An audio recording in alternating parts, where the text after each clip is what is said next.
Top 5 reasons to live in Japan. Number 5. Destitution. This is no joke. Your spouse can steal all your money and all your assets, and it is not illegal. It is not uncommon for the wife of a couple to manage all the finances of a household. In some cases, it is voluntary. In other cases, it could be forced. But whoever manages the finances in your household, that person usually has the bank books, the bank cards, the PIN codes, and the hanko. So it should come as no surprise that before you get divorced, your spouse will try to make off with all your money and/or possessions. Any issues regarding finances in Japan is considered a private matter, so judges rarely interfere. There is no law criminalizing theft in a marriage in Japan. I have even heard a police officer confess his ex-wife sold his very own house without his permission, and there was nothing, I repeat nothing, he could do about it. How do I know this? I went with a witness to report my wife stealing my money, selling my car, and locking me out of my own house. He told me his story and laughed at mine. The officer didn't even write up an incident report. Trying to sue your spouse for the theft of money and property is a lost cause.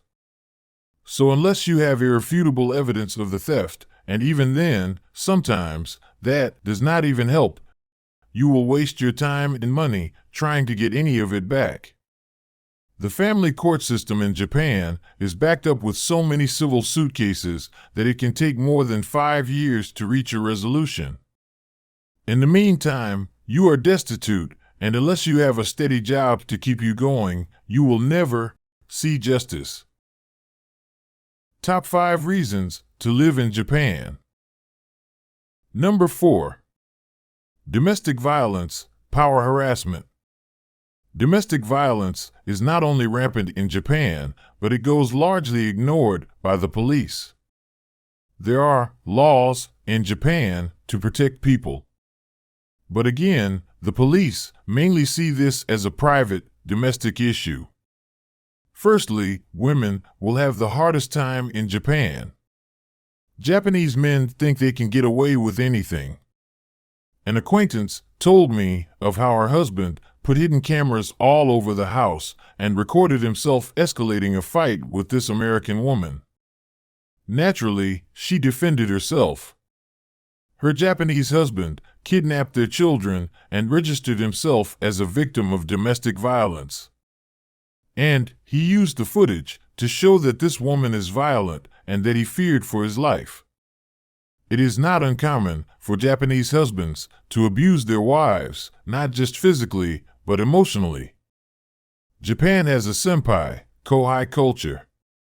This culture promotes the superiority of the senior person and the inferiority of the junior person. The husband is the senpai, and the wife is the kohai and slave. This exists in every area of life: schools, offices, and general living. Students in school will practice the senpai, kohai culture. It can often involve humiliation and violence. Just ask your Japanese friend about the senpai, kohai culture. You may also have heard in the news on June 19, 2023, that an elderly mother, Yumiko Osaka, was allegedly hit multiple times with a steel pipe and confined in a closet by her 4 adult children in their 30s. Domestic violence was noticed by outsiders as early as April, but no one did anything about it. Again, this is the senpai, kohai mentality at play. The oldest sibling of the 4, a male, dictated what everyone would do, which led to great tragedy.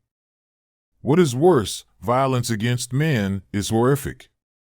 As a man, you can go, bloody and bleeding, to a police station to file an incident report. The moment they hear you were assaulted by a woman, they will laugh. Western men are generally so very much larger than Japanese women. If they learn it was your spouse, they switch to don't care mode. So the police naturally think you started it. Either way, the first thing the police ask is, did you touch your spouse? Even if you say no, they will not believe you. Not because you are a foreigner, but because you are a male.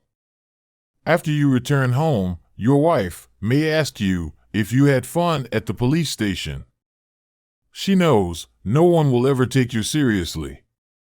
But if you touch her, your life is over. To go one step further, Japan has a powerful power harassment culture at work. It is near impossible to prove power harassment in a court of law in Japan. Believe me, I know personally. It's because of this senpai, kohai culture. Your boss, the school principal, or any other worker that has been at the company longer than you can behave like God. A Japanese newspaper reported not too long ago about how 4 senior teachers forced their kohai to eat very hot curry. And I quote, 3 men and a woman in their 30s and 40s who have all admitted they bullied the teacher, believed they were on good terms with the victim and did not know he had been in distress. Really? Another quote, the victim was reportedly slapped almost every day, had his face pushed toward a kettle filled with boiling water, and had his jeans torn, among other bullying. He was reportedly also subjected to verbal abuse, including that his father was scum, had water dripped onto handouts he was going to give to students, and was warned against coming to observe other lessons on the grounds that he would make the classroom dirty. The police just interviewed teachers voluntarily. Is this not ridiculous? Is this not the worst case of human rights violations you have ever heard? This is what adults call friendly terms. Wait for you, wait for you. I promise I got you. Wait for you, wait for you. Oh, oh, I promise I got you. Wait for you, wait for you. I promise I got you.